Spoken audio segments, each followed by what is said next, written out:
Welcome everyone to Wellness Wednesday. Today I'm going to show you how to make 2 salad dressings and a dry rub for barbecuing. I am Stacy Hendry here with Lucy Diana and Daryl Moss. We're the Synergy 3 and promote vibrant health through wellness programs. And let's get started. So I'm going to talk about how to make just a balsamic vinaigrette. And why would you want to make this at home rather than just buying one in the store? Well, we're very big on reading labels. And when you take a look at what's in most of the salad dressings that you see in the grocery store, there's a lot of things that you don't know what they are. A lot of stabilizers, preservatives to increase the shelf life. So you can just make it at home and it's super simple. So what I have here is a balsamic vinaigrette. Now, we at Synergy 3 love these glass jars. They're great for holding things like salad dressings. Just put the lid on, shake it up, and use it over the course of the week. So what I have in here is garlic. Let's see. I have garlic, lemon juice, balsamic vinegar, apple cider vinegar, which we've talked about before. This is the apple cider vinegar that I use. And it's organic because apples are on the Dirty Dozen list and highly sprayed with pesticides. So it's great to get organic apple products. So this is organic apple cider vinegar. And it has here, you can see, it says the mother. And I don't know if you can see it, but it's cloudy. It has, well, what they call the mother, which is the healthy part of the apple cider vinegar. So some brands you'll see are crystal clear, and that's not what you want. You want to get the cloudy apple cider vinegar with the mother. And you just shake it up before using it. And now it's very, very cloudy. You can't even see through it. So that's what you're looking for when you buy it in the store. Also, I'm using olive oil, which is a great healthy product, great healthy fat. Fats in moderation are important for us to ingest. And this is extra virgin olive oil. It says cold pressed. So it's not heated to squeeze the oil out. It's cold pressed, and that's what you're looking for. And you also want to take a look at the ingredient list and make sure that it's only olives. That's it. That's all you want in olive oil. So I've put all those ingredients in here, and you can add spices if you want. You can add basil, salt, pepper, garlic. I did put fresh garlic in here. I put a little bit of mustard just to give it a flavor, but you don't have to. And then what I'm going to do is use my immersion blender to blend it up. So this goes right in my jar, super handy. You hit the button.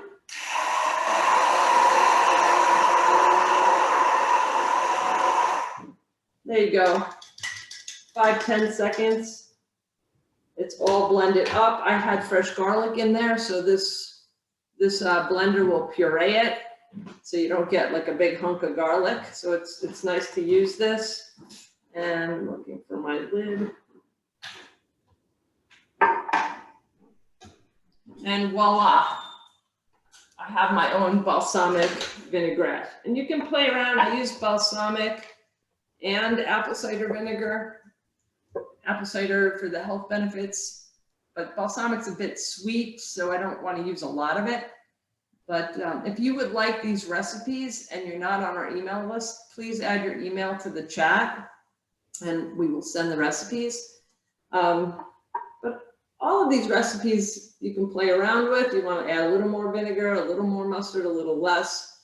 This is just a great base. And it's also very good for marinating meat. So if you're grilling in the summer or any time of year, you can pour a little bit of this over chicken or steak and let it sit for an hour. And it's a great marinade. It'll give great flavor to the meat. So that's the balsamic vinaigrette. This is a Thai peanutty dressing. So this is, I love this on a quinoa salad.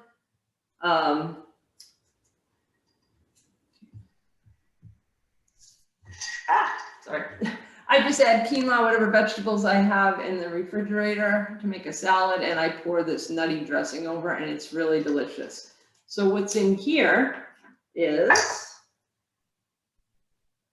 lime juice, peanut butter, ginger, coconut aminos, rice vinegar, and sesame oil. So let's talk about those products. So lime juice, I buy limes, I let them get nice and soft so they're extra juicy. And I use my lovely Cuisinart juicer. This is such a great product when you do your own juicing of lemons and limes. It's perfect for that. You get so much more juice out of it than if you squeeze it yourself, and you keep your hands from getting sore. So I'm just going to show you how the juicer works. I'm going to put a little lime juice right in here. This little lip drops down, so you can lift it up when you're done so it doesn't drip. And I'm just going to take this and hold it on the top. You can see, I don't know if you can see it pouring out the spout.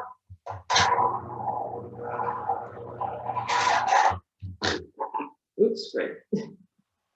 So you just roll the lime around like this as the thing is spinning, and it will take all the juice out. One more time.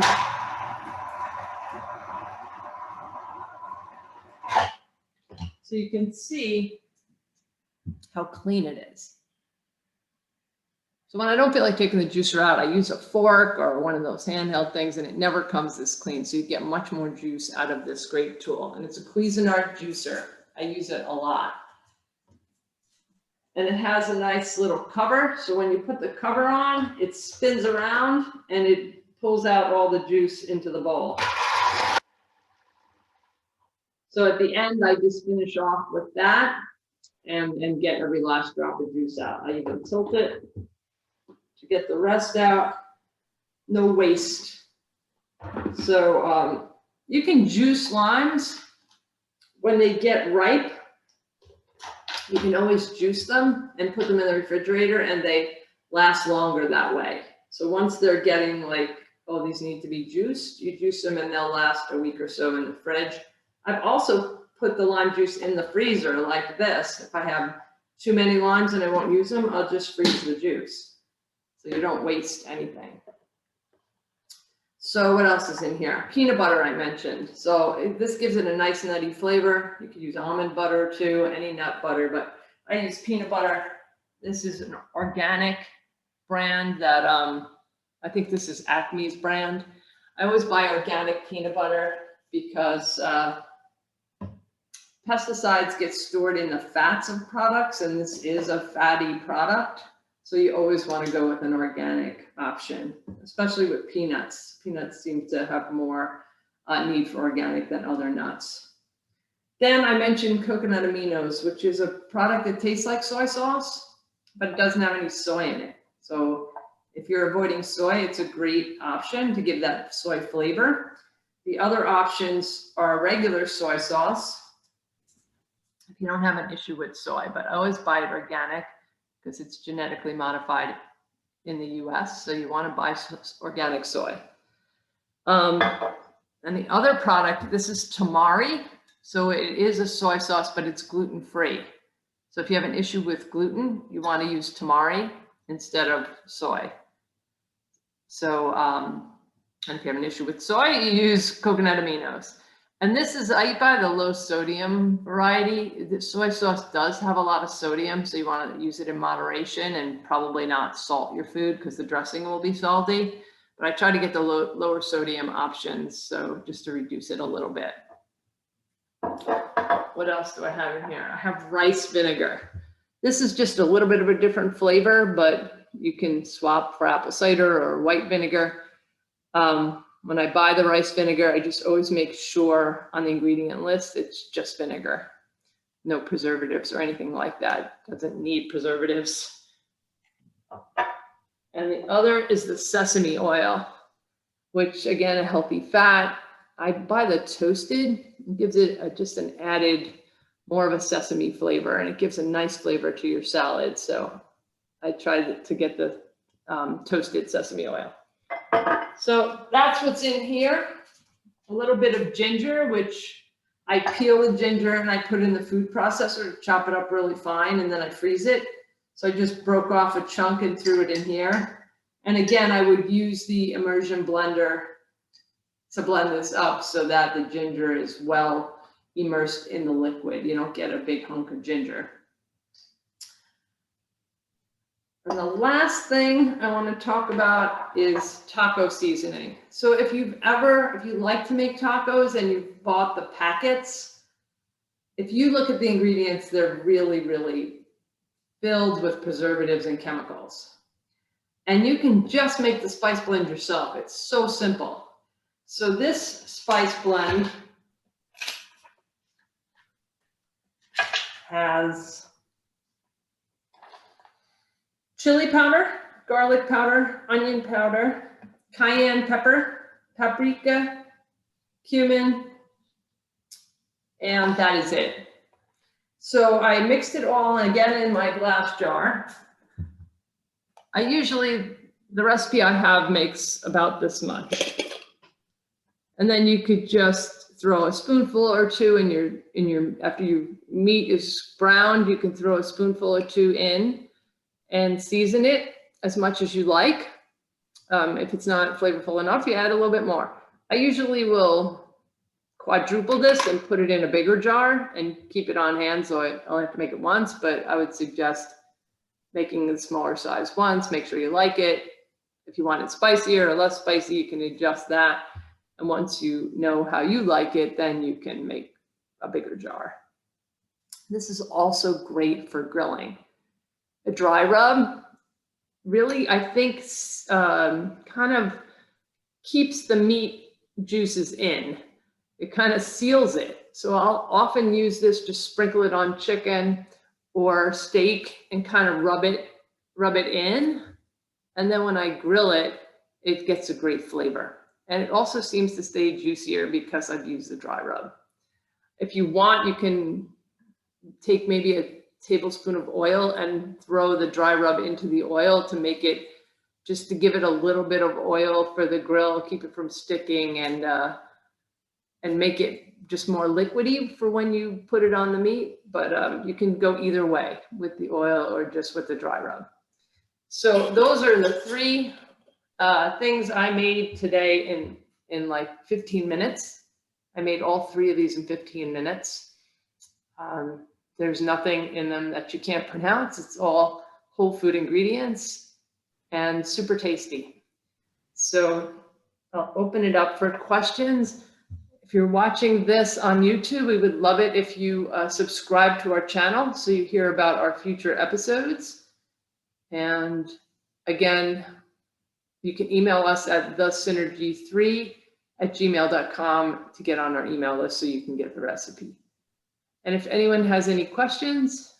Stacey, I would like to add something. Sure, Lucy. Since this is grilling season, I just want to say why marinades. Not only are they great for tenderizing the meat and increasing the flavor of our meats when we're grilling, but even more important, they actually are protective against HCAs, which are heterocyclic amines, which are produced by meat that is cooked at high heat. And marinating your meat actually protects us against those carcinogenic compounds 99%. So spread the word on that, because that is really important to know. Why marinating your meat if you're grilling, and some people grill every night. It's really, really very important. And as far as the apple cider vinegar, the mother makes it a really great probiotic rich food.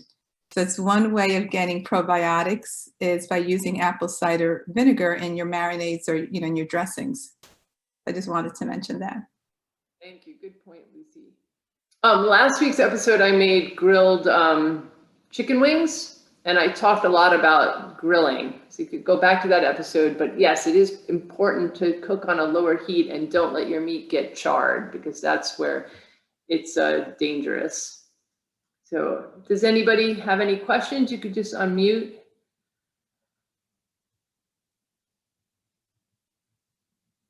No?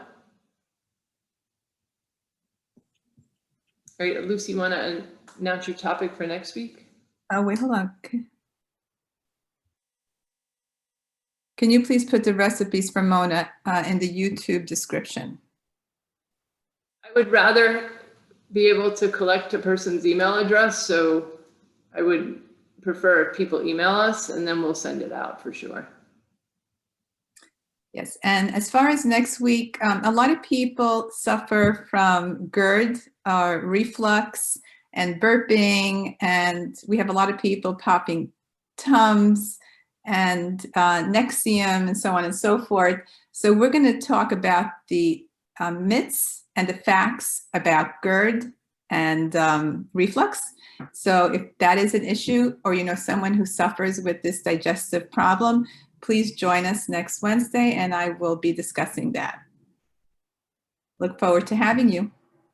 Great topic, Lucy. All right, thank you for joining us, and hopefully we'll see you next week.